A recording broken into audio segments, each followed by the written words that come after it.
नमस्ते। आज हम बात करने वाले हैं भारत के दो सबसे बड़े और प्रतिष्ठित स्कूल संगठनों की एक बहुत बड़ी जॉइंट रिक्रूटमेंट ड्राइव के बारे में। अगर कोई टीचिंग में अपना करियर बनाने की सोच रहा है तो सच मानिए ये एक जबरदस्त मौका हो सकता है। तो देखिए, केंद्रीय विद्यालय संगठन यानी केवीएस और नवोदय विद्यालय समिति यानी एनवीएस दोनों मिलकर पूरे देश में टीचर्स की भर्ती कर रहे हैं। ये अपने आप में एक बहुत बड़ी बात है, क्योंकि ऐसा कम ही होता है कि ये दोनों संस्थाएं एक साथ भर्ती करें। और इस पूरी प्रक्रिया को मैनेज कर रहा है सीबीएसई, जो इसे और भी ज्यादा भरोसेमंद बनाता है। और ये कोई छोटी मोटी भर्ती नहीं है। हम बात कर रहे हैं करीब करीब 15,000 टीचिंग और नॉन टीचिंग पदों की। जी हां, 15,000। ये वाकई एक बहुत बड़ा अवसर है जो हजारों लोगों के लिए करियर के नए दरवाजे खोल सकता है। तो चलिए इस पूरे नोटिफिकेशन को एकदम आसान भाषा में समझते हैं। हम इसे इन 6 हिस्सों में देखेंगे। पहले समझेंगे कि ये भर्ती आखिर है क्या, फिर जानेंगे कि केवीएस और एनवीएस में क्या फ़र्क है, कौन कौन सी नौकरियां निकली हैं, एलिजिबिलिटी क्या चाहिए, सिलेक्शन कैसे होगा और सबसे ज़रूरी अप्लाई कैसे करना है। तो सबसे पहले ये समझिए कि ये एक डायरेक्ट रिक्रूटमेंट है। मतलब ये परमानेंट पोस्ट्स के लिए है पूरे भारत में। और जैसे मैंने बताया, इस पूरी प्रक्रिया की बागडोर सीबीएसई के हाथ में है, यानी central board of secondary education. तो जाहिर है सब कुछ बहुत ही व्यवस्थित तरीके से होगा। अब अप्लाई करने से पहले जो सबसे पहला और जरूरी काम है वो है इन दोनों संगठनों के बीच के फर्क को ठीक से समझना, तभी कोई अपने लिए सही रास्ता चुन पाएगा। तो देखिए, दोनों में जमीन आसमान का फर्क है।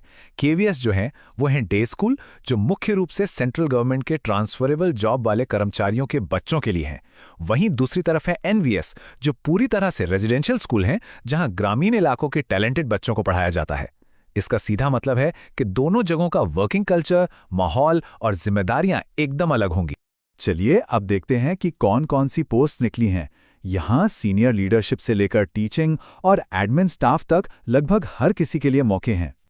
अगर केवीएस में पीजीटी पोस्ट की बात करें तो सबसे ज्यादा नौकरियां हैं फिजिक्स में 213 पद, उसके बाद केमिस्ट्री में 204 और कंप्यूटर साइंस में 176 पद हैं।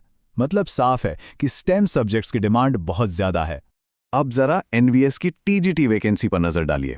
यहां तो कंप्यूटर साइंस में 653 पदों की बम्पर भर्ती है, जो दिखाता है कि टेक्नोलॉजी पर कितना जोर है। और हां, स्पेशल एजुकेटर्स के लिए भी 495 पद हैं, जो ये बताता है कि अब इंक्लूसिव एजुकेशन पर कितना ज्यादा ध्यान दिया जा रहा है। लेकिन बात सिर्फ पीजीटी और टीजीटी तक ही सीमित नहीं है। केवीएस में प्राइमरी टीचर्स यानी पीआरटी के लिए भी भर्ती है। इसके अलावा लाइब्रेरियन, प्रिंसिपल, वाइस प्रिंसिपल और बहुत सारी नॉन टीचिंग पोस्ट्स जैसे एडमिनिस्ट्रेटिव ऑफिसर और लैब अटेंडेंट के लिए भी मौके हैं। चलिए अब आते हैं सबसे अहम सवाल पर। यह सेक्शन एक तरह से एक सेल्फ चेक जैसा है, जिसमें हम उन बेसिक शर्तों पर बात करेंगे जो अप्लाई करने के लिए जरूरी हैं। तो आखिर वो कौन सी जरूरी शर्तें हैं जिन्हें पूरा करना होगा? आइए देखते हैं। एलिजिबिलिटी को हम 3 मेन हिस्सों में देख सकते हैं। पहला, आपकी एजुकेशनल क्वालिफिकेशन। दूसरा, आपकी उम्र की सीमा, जो हर पोस्ट के लिए अलग अलग है, जैसे पीजीटी के लिए 40 साल और टीजीटी के लिए 35 साल। और तीसरा, कुछ खास टेस्ट, जैसे टीजीटी और पीआरटी पोस्ट्स के लिए सीटेट का पास होना जरूरी है। हाँ, उम्र में कुछ छूट भी है। एससी/एसटी उम्मीदवारों को 5 साल की और ओबीसी को 3 साल की छूट मिलेगी। और यहाँ एक बहुत बड़ी राहत की बात यह है कि टीचिंग पोस्ट्स पर अप्लाई करने वाली सभी कैटेगरी की महिलाओं को उम्र में पूरे 10 साल की छूट दी गई है। ये वाकई बहुत अच्छा कदम है। और ये बात फिर से याद दिला दूं कि अगर टीजीटी या पीआरटी पदों के लिए अप्लाई करने की सोच रहे हैं तो एक वैलिड सीटीईटी सर्टिफिकेट होना ही चाहिए। ये एक ऐसी शर्त है जिसमें कोई छूट नहीं है। ठीक है, अगर एलिजिबिलिटी पूरी हो रही है तो अब समझते हैं सिलेक्शन के प्रोसेस को, जो अपने आप में एक चैलेंज है। यहां यह परखा जाएगा कि सबसे काबिल उम्मीदवार कौन है। तो देखिए, पूरा प्रोसेस जो है वो 2 टियर में बटा हुआ है। टियर 1 एक तरह का फिल्टर है, एक स्क्रीनिंग टेस्ट जो ओएमआर शीट पर होगा। इसका काम सिर्फ भीड़ में से सीरियस कैंडिडेट्स को छांटना है। जो इसको पार करेंगे वही पहुंचेंगे टियर 2 में, जो कि असल में उनके सब्जेक्ट नॉलेज का इम्तिहान होगा। अब फाइनल सिलेक्शन कैसे होगा, ये पोस्ट पर डिपेंड करता है। जैसे टीचिंग पोस्ट के लिए टियर 2 के बाद इंटरव्यू भी होगा। और वेटेज देखिए, 85% मार्क्स टियर 2 के होंगे और 15% इंटरव्यू के। वहीं स्टेनोग्राफर जैसी पोस्ट के लिए स्किल टेस्ट होगा और कुछ दूसरी पोस्ट के लिए मेरिट सीधे टियर 2 के मार्क्स पर ही बन जाएगी। एक बात का खास ध्यान रखना होगा, टीयर 1 सिर्फ क्वालिफाइंग है, मतलब इसके मार्क्स फाइनल मेरिट में नहीं जुड़ेंगे। लेकिन इसमें नेगेटिव मार्किंग भी है। हर गलत जवाब पर आपका 1/3 नंबर कट जाएगा।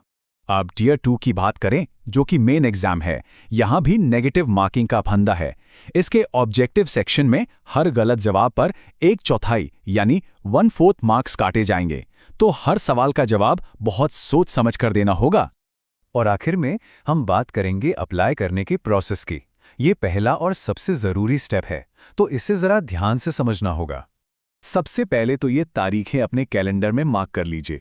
रजिस्ट्रेशन और फीस पेमेंट 14 नवंबर को शुरू होगा और 4 दिसंबर को बंद हो जाएगा। और ये जो 4 दिसंबर की तारीख है ना, ये बहुत क्रिटिकल है।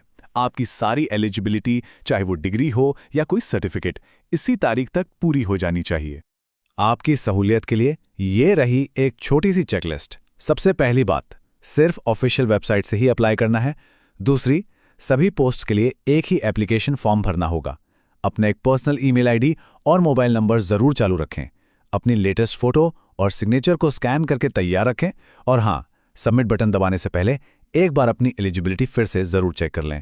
और आखिर में एक सबसे ज़रूरी सलाह, किसी भी जानकारी के लिए किसी और सोर्स पर नहीं, सिर्फ और सिर्फ इन ऑफिशियल वेबसाइट्स पर ही भरोसा करें। सारी सही और लेटेस्ट जानकारी आपको बस यहीं मिलेगी। तो अब सवाल यह है कि क्या ये वो मौका है जिसका इतने समय से इंतजार था?